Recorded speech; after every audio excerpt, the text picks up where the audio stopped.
Sir வணக்கம் sir. வணக்கம், உட்காருங்க. என் கிளைண்ட் சந்திரகலாவை ஜாமீன்ல எடுக்க வந்திருக்கேன்.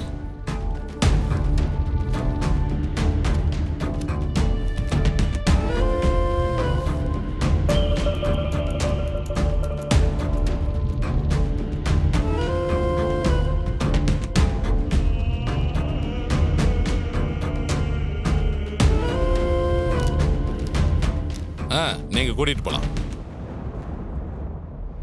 கான்ஸ்டபிள் சார், அவங்கள ரிலீஸ் பண்ணுங்க. Okay sir.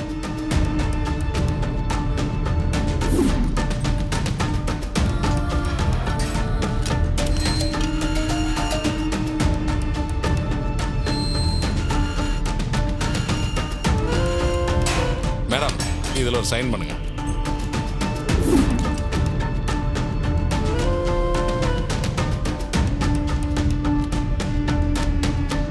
Sir, thanks sir.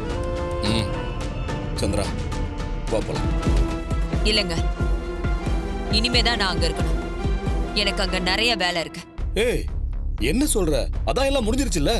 இந்த பார், உன்னை பத்தி உன் அக்காவுக்கு எல்லாம் தெரிஞ்சு போச்சு. நீ எக்ஸ்போஸ் ஆயிட்ட.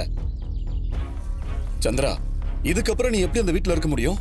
அதான் உன்னை அனுப்பிட்டாங்களே. நீங்க சொல்றது எல்லாமே உண்மைதாங்க.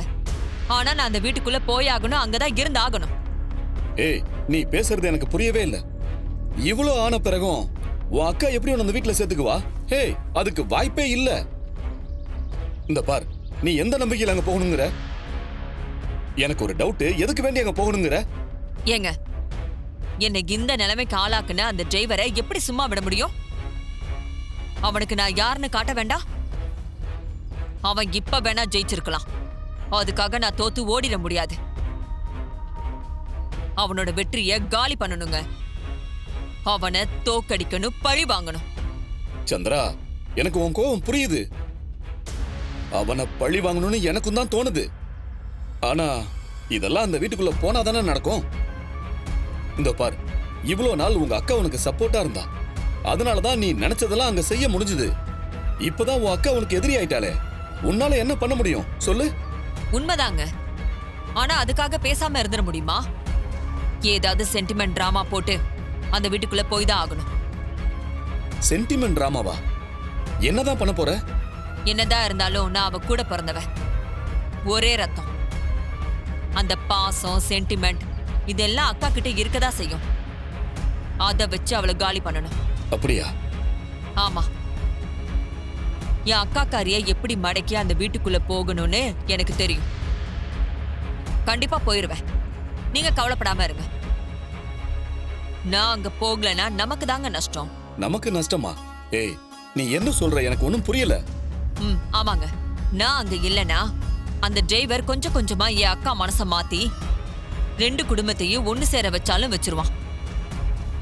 என் மாமா கையால கும்பாபிஷேகத்தையும் நடத்தி வச்சிருவான். அது எல்லாம் நடந்துட்டா அதுக்கப்புறம் நாம நினைச்சது எதையுமே சாதிக்க முடியாது. ஒரு ஓரமா நின்னு வேடிக்கை தான் பார்க்கணும். அதை விட வேற அசிங்கம் என்ன இருக்கு சொல்லுங்க? நீ சொல்றதும் பாயிண்ட் தான் சந்திரா. நீ இல்லன்னு வை, அங்க அவனுக்கு எதிர்ப்பே இல்ல. அவன் வச்சதுதான் சட்டமாயிடும். உன் அக்காவும் ஒரு கட்டத்துல மருமகனாச்சேன்னு சொல்லி அவனை ஏத்துக்குவா. நீங்க சொன்னது எதுவுமே நடக்க கூடாதுன்னு தான் நான் அங்க போயே ஆகணும்னு சொல்றேன். எனக்கு நீங்க ஊர் தலைவரா ஆகணும். ஊர்க்காரங்க கொடுக்கிற மாலை மரியாதை எல்லாம் உங்களுக்கு தான் கிடைக்கணும். இது எல்லாமே இப்ப என் அக்காக்காரிக்கு தானே கிடைச்சிட்டு இருக்கு. ஆக்சுவலா நீங்க தான் ஊர் தலைவர் ஆயிருக்கணும். அதுக்காக பஞ்சாயத்துல கேட்ட பணத்தை கூட கட்டினீங்க. அப்பவும் என் அக்காக்காரி கடைசி நேரத்துல தான் நிக்கிறதா சொல்லி உங்களை ஊர் தலைவரை ஆக விடாம பண்ணிட்டா.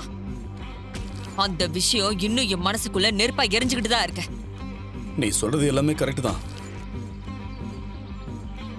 நீ அந்த வீட்டுக்குள்ள எந்த பிரச்சனையும் இல்லாம மறுபடியும் உள்ள போயிட்டா போதும். ஆனா எப்படி உள்ள போக போற? அதை உன்னால கரெக்டா செஞ்சிட முடியுமா? முடியுங்க. அதை எல்லாத்தையும் நான் பாத்துக்கிறேன். நீங்க கவலைப்படாம இருங்க. இந்த சந்திரா மனசு வச்சா முடியாதுன்னு எதுவும் இல்ல. சரி, நீங்க கிளம்புங்க, நானும் கிளம்புறேன். சந்திரா, உண்மையிலேயே உன்னை பார்க்கும்போது எனக்கு ரொம்ப பெருமையா இருக்கு. உன்னோட வைராகியம், விடாமுயற்சி, எத்தனை தடவை தோத்தாலும் ஆசராம நீ திரும்ப எந்திரிச்சு நிக்கிற பாரு. அது உன்னால மட்டும்தான் முடியும்.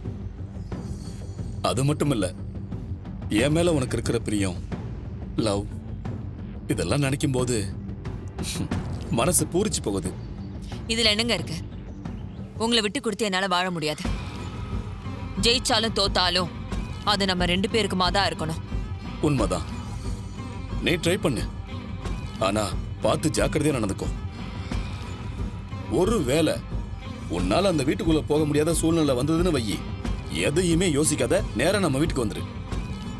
ஒன்னும் பிரச்சனை இல்லை, உனக்காக நான் வெயிட் பண்ணுவேன். சரிங்க, நீங்க சொன்ன மாதிரி ஒரு சூழ்நிலை கண்டிப்பா வராது. அப்படியே வந்தாலும் எல்லாத்தையும் சமாளிச்சு அந்த வீட்டுக்குள்ள கண்டிப்பா போயிடுவேன். அந்த டிரைவர் பயலால நான் பட்ட அடிய இன்னும் என் மனசளவுல மறக்கல. இனிமே என் ஆட்டத்தை பார்த்து அவன் கொதற போறான் பாருங்க. நான் போயிட்டு வரேங்க. சரி, இப்ப எதுக்கு என்ன இதுல இழுக்கிறீங்க? என்னால எப்ப உங்க அத்தைக்கு ஆபத்து வந்துச்சு? சும்மா எதனா பேசணும்னு பேசிட்டு இருக்காதீங்க. டேய், நீ கொஞ்ச நேரம் பேசாம இருக்கியா?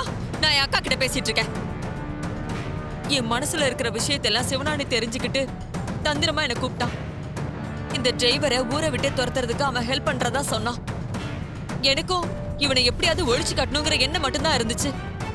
அதான் எதை பத்தியும் யோசிக்காம அவன் கூட சேர்ந்து எல்லா காரியத்தையும் பண்ணிட்டேன். இதுதாங்க நடந்த உண்மை. சத்தியமா என்ன நம்புக்கா. ஈஸ்வரி, இவ திருச்சி வர்ற கதையெல்லாம் நம்பாத. உன்னை காப்பாத்துறதுக்காக இவ சிவனாண்டி கூட கூட்டு சேர்ந்தாலாம். இதெல்லாம் நம்புற மாதிரியா இருக்கு? அம்மா, அந்த சிவனாண்டி உங்களையும் நம்ம குடும்பத்தையும் எப்பவும் பழி வாங்க காத்துட்டு இருக்கிறவன். அவன் கூட சேர்ந்து இவங்க நல்லது செய்யறோம்னு சொல்றாங்க. இதெல்லாம் நாங்க எப்படி நம்புவோம் நினைக்கிறீங்க? அத்த, அதுக்குள்ள இவங்க எப்படி ஜாமீன்ல வெளியே வந்தாங்கன்னே தெரியல. ஒருவேளை அந்த சிவனாண்டியே இவங்களை ஜாமீன்ல எடுத்தானோ என்னவோ நமக்கு தெரியாது. அத்த, அவனும் இவங்களும் பேசி வச்சுட்டு அடுத்த டிராமாவை ஆரம்பிச்சுட்டாங்கன்னு நினைக்கிறேன். அத்த, நம்பாதீங்க. அக்கா, இவங்க யார் என்ன சொன்னாலும் எனக்கு அதை பத்தி கவலையே இல்லக்கா. நீ என்ன நம்பினா போதுக்கா. நான் உனக்கு என்னைக்கு துரோகம் செஞ்சதே இல்லக்கா, இனிமேல செய்ய மாட்டேன். ஆனா நீ ஒரு காரியம் பண்ணணும். என்ன பண்ணணும் சொல்லுக்கா, கண்டிப்பா செய்யறேன். சந்திரா, நீ என் மேல வச்சிருக்கிற பாசத்தை பஞ்சாயத்துல காட்டணும். பஞ்சாயத்துலயா? நீ என்ன சொல்றன்னு புரியல. நான் பஞ்சாயத்தை கூட்டுறேன். அங்க உனக்கும் சிவனாண்டிக்கும் எந்த சம்மந்தமும் இல்லைன்னு சொல்லணும்.